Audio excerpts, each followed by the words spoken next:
ભાઈ શ્રી હર્ષ સંઘવીનું ટ્વીટ જોઈ ખૂબ દુઃખ થયું કે ગૃહમંત્રી ટ્રોલની જેમ ટ્વીટો કરીને સંતોષ માને છે. ગુજરાતમાં કાયદો અને વ્યવસ્થા ખાડે ગઈ છે. એમણે કહ્યું છે કે આમ આદમી પાર્ટીનો આ કાર્યકર્તા ઈડીમાં પકડાનો છે, હોદ્દેદાર.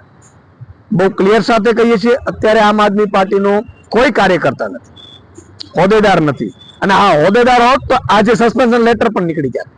પણ જો ગુનેગાર છે એ જે પણ હોય અને તમારામાં તાકાત હોય તો ફાંસીની સજા પણ આપો. પણ એક સવાલ હર્ષભાઈને એ પણ કરવું છે કે ટ્વીટ આપણે કરીએ છીએ નકલી ઈડી અધિકારીને, નકલી પીએમઓ અધિકારી પકડાય છે, નકલી સીબીઆઈ અધિકારી પકડાય છે, નકલી આઈએએસ અધિકારી પકડાય છે, નકલી આઈપીએસ અધિકારી પકડાય છે, નકલી ડેપ્યુટી કલેક્ટરો પકડાય છે, નકલી અદાલતો પકડાય છે, નકલી સરકારી કચેરીઓ પકડાય છે. તમે ગૃહમંત્રી છો કે નકલી મંત્રી?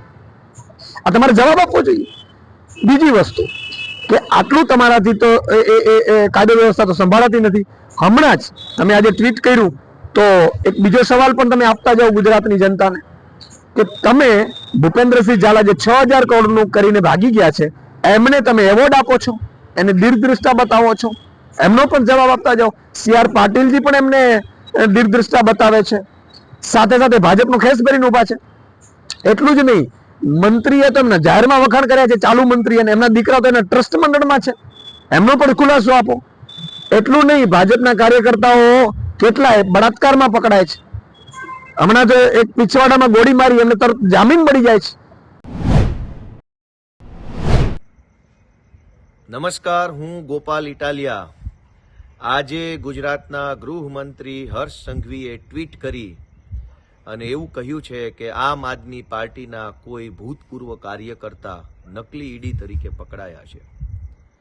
મારી એક જ વિનંતી છે કે હર્ષ સંઘવી ભાગે નહીં, ભાગવાની જરૂર નથી, ભાગો નહીં. ગૃહમંત્રી છો, ચેલેન્જ સ્વીકારો. અગાઉ પણ 8 પાસ ઠોઠ વ્યક્તિના મુદ્દે ડિબેટ કરવાની ચેલેન્જ આપીને ભાગી ગયા છો. કંઈ વાંધો નહીં, ગુજરાતની જનતાએ મોટું મન રાખી તમને માફ કર્યા છે. પણ હવે ફરીથી મોકો આવ્યો છે આમ આદમી પાર્ટીને ખરાબ ચિતરવાનો, આમ આદમી પાર્ટીને ખરાબ બતાવવાનો. તો આવો ફરીથી સામે આવી જાઓ. ટ્વીટ કરીને ભાગી જવાની જરૂર નથી. ગૃહમંત્રી છો, રેલવે સ્ટેશન ઉપર બેઠેલો કોઈ ટપોરી નથી, કે બસ સ્ટેશનની બહાર આંટા મારતો ટપોરી નથી. તમે ગૃહમંત્રી છો ભાઈ. આવો જાહેરમાં ડિબેટ કરીએ, સામે બેસીએ, ખુલ્લા પાડો આમ આદમી પાર્ટીના લોકોને, આમ આદમી પાર્ટીને ખુલ્લી પાડો. કચ્છમાંથી કોઈ નકલી ઈડીના ટીમ તરીકે આમ આદમી પાર્ટીનો માણસ જો ઝડપાયો હોય તો ખુલ્લા પાડો, સામે આવો. ભાગવાની જરૂર નથી, ભાગો નહીં ભાઈ. ભડ હોય એ ભાગે નહીં, અને ભાગે કેવા હોય એ બધાને ખબર છે. ભાગવાની જરૂર નથી. હું હર્ષ સંઘવીને ચેલેન્જ આપું છું ફરી એક વખત કે સામે આવો, ડિબેટ કરો, ચેલેન્જ સ્વીકારો અને અમને ખુલ્લા પાડો. આમ આદમી પાર્ટીને ખુલ્લી પાડો. ગુજરાતની જનતાની સમક્ષ અમને ખુલ્લા પાડવાનું બીડું ઉઠાવી લો. બાકી રેલવે સ્ટેશને બેઠેલા ટપોરીની જેમ ટ્વીટ કરી અને ફાંકા ફોજદારી કરવાની જરૂર નથી ભાઈ. સરકારો ઘણી આવી, ઘણી ગઈ. સાચા હોવ, યોગ્ય વાત હોય, પુરાવા હોય, પરફેક્ટ વાત હોય, આવી જાઓ સામે, ડિબેટ કરો, ખુલ્લા પાડો આમ આદમી પાર્ટીના લોકોને, અમને ખુલ્લા પાડો, અરવિંદ કેજરીવાલને ખુલ્લા પાડવાની ચેલેન્જ સ્વીકારો. ટપોરી કે ટ્રોલની જેમ ટ્વીટ કરવાની જરૂર નથી ભાઈ.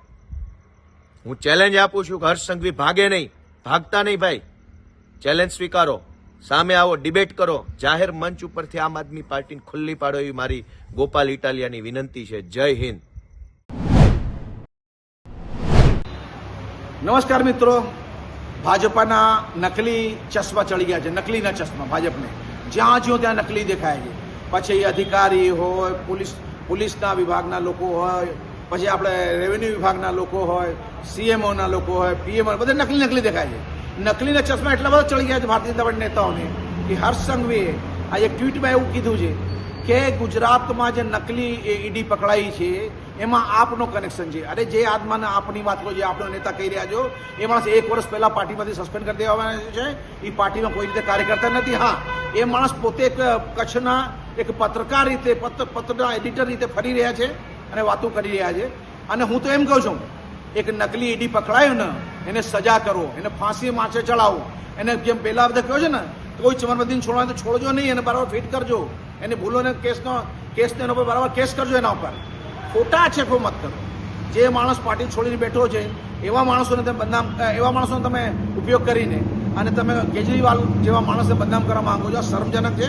તમારે તમારા આઈનામાં જોયું. હું સમજુ છું કે સતત નકલી તમને મળતા લોકોના કારણે આ સરકાર પોતે નકલીના ચશ્મા પહેરી લીધા છે, જેના કારણે એક નકલી જૂનો કાર્યકર્તા છે, નકલી સદાઓ એ કાર્યકર્તા તમારા શબ્દ પ્રમાણે આજે અમારા માટે નકલી છે.